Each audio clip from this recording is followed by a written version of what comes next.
in one particular instance where the matter relates to financial affairs. There it is suggested by the Holy Quran that instead of one man, have two women testify to this agreement, so that if one forgets, the other may remind her. It is never said that both should offer their testimony together and that would make one. It only says in case one forgets, the other should remind her. So the testimony remains single. But in this case, the other women should be present to remind her in the case of evidence. If she is alive, of course. So this means two women should be there. If she is alive, if she is available, otherwise not. But I learned, sir. That is a preference over a single lady because, as I explained earlier, most often than not, in most parts of the world, the ladies don't look after the business affairs, and particularly they are weak in keeping count of finances and things and understanding these financial transactions. So it is only in this reference that the Holy Quran says in the context of the financial transactions that instead of one man, if no man is available, have two ladies. And why two ladies?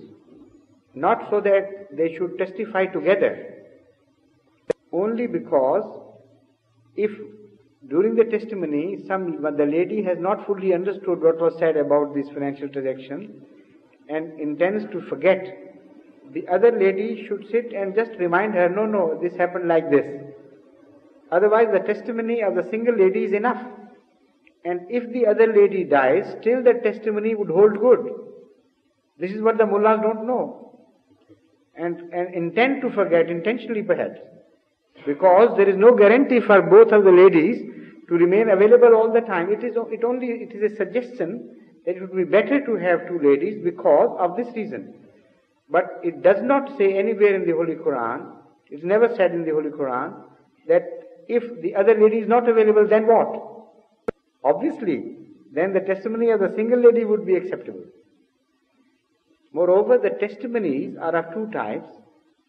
Some testimonies can be organized and you have plenty of time to have witnesses to a will, to have witnesses to an agreement. These are occasional instances where you can organize and arrange testimonies. But most often than not, in all the criminal cases particularly, no testimony, no witness can be organized. At a certain moment, if somebody is present, he would see and bear witness to that incident. Otherwise, there will be no witness. So how can you conceive of such a stance to be taken by the Holy Quran against nature, against human experience, that everywhere there have to be two women present? If a crime is committed in the mosque, in the male section, and there are certain that mosque belongs to a certain sect, for instance, and no man present is going to bear witness against his own sect. According to these mullahs, two witnesses should be concocted if there no men are available among the ladies, or one man should be invented from somewhere else to bear witness. This is what is happening, in fact, in Pakistan nowadays. For every occasion, they can concoct witnesses. So because they can, so no problem. Even men can be concocted and women can be concocted.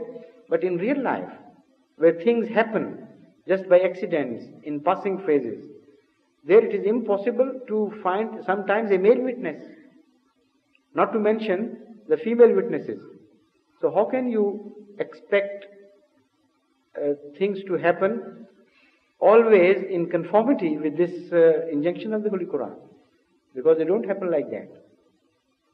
So it is wrong to say that if an accident has taken place, a woman is passing by and she has observed that accident, and if she comes as a witness in any Pakistani court nowadays, if it is ruled by the Sharia law, they would reject it.